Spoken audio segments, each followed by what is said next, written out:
Kini nga bagyo nga peti unyang nga kusuga, no?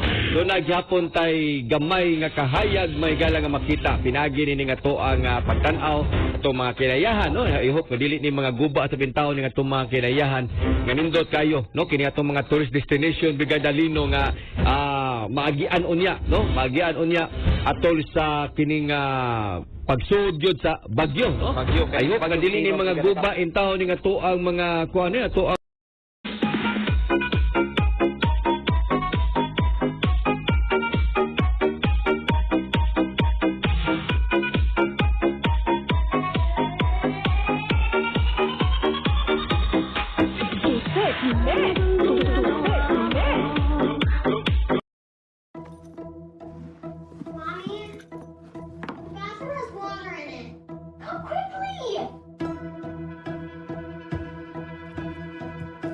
I try very hard to be in control of her and everything, but may as well not even be there at all.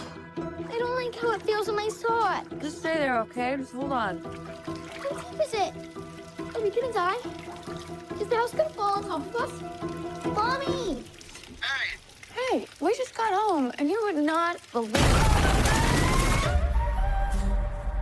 We are out of time. I have another patient coming, so... Wait, now? What about the 10-minute warning? Yeah, I just wasn't paying attention. You didn't respond to the email that I sent you about my dream. I don't respond to my clients' dream emails. I know you have a lot on your plate, but she's getting better, and the rest of it is totally temporary.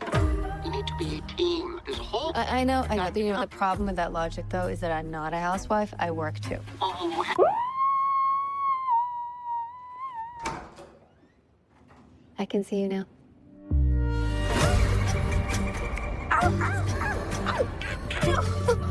You've missed the last few weeks of family session. I told you what happened. Our entire ceiling fell down, and we're living out of the hotel. Yes on these, but no on the wine. But it isn't even 2. It's 1:58. By the time I ring these up, it will be past 2. Yo, Crazy Pants. I was gonna partake in surfing the web for some things that I'm into. What kind of stuff? I'm supposed to know how to fix this. I'm supposed to know how to fix her. What is it you think it's your job to fix? I'm asking you what I'm supposed to do. Can you hear me? I would like you to get a good night's sleep. Whatever. This isn't supposed to be what it's like. This isn't it. This can't be it. Everything is under control.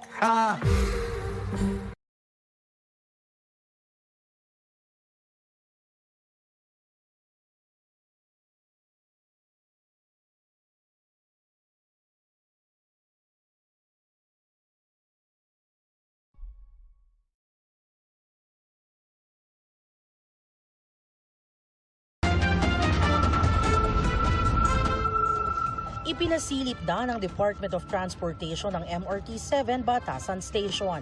Pinasok na rin ang MRT-7 coach.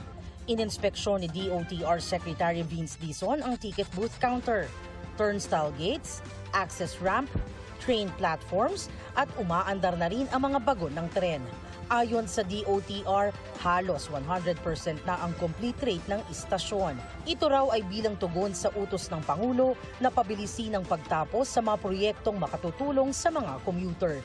Inaasahang masasakyan na raw ng mga pasahero ang 12 istasyon ng MRT-7 sa 2027 mula sa North EDSA hanggang sa Sacred Heart Station sa Caloocan City.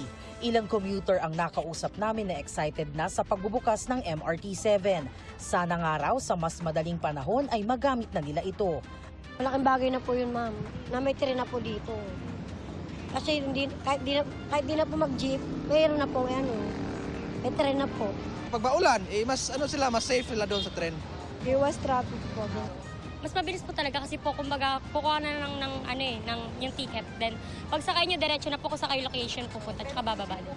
Kung jeep po talaga hihinto pa, bababa, hihinto, bababa. Parang natatagalan po talaga yung kaya nagkakaroon ng traffic. Maging ang ilang may maliit na negosyo sa baba ng istasyon, hindi na rin makahintay sa pagbubukas nito. Ang ilan nga excited na rin subukan makasakay sa tren.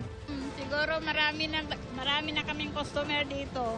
Excited na po. Gusto na talaga namin sumakay dyan sa bus. Mahirap po. Mahirap. Kasi putol-putol yung biyahe. Hindi katulad ng MRT na dire-diretso. Sana nga po lumakas kasi mahina talaga kami ngayon. Magkaroon na ng babaan dito para dito na yung tao. Ayon sa DOTR, sa unang taon ng operasyon ng MRT-7, nasa 600,000 na pasahero kada araw ang kaya raw nitong serbisyuhan para sa mas mabilis at komportableng biyahe. Para sa GMA Integrated News, ako si Jamie Santos, ang inyong saksi.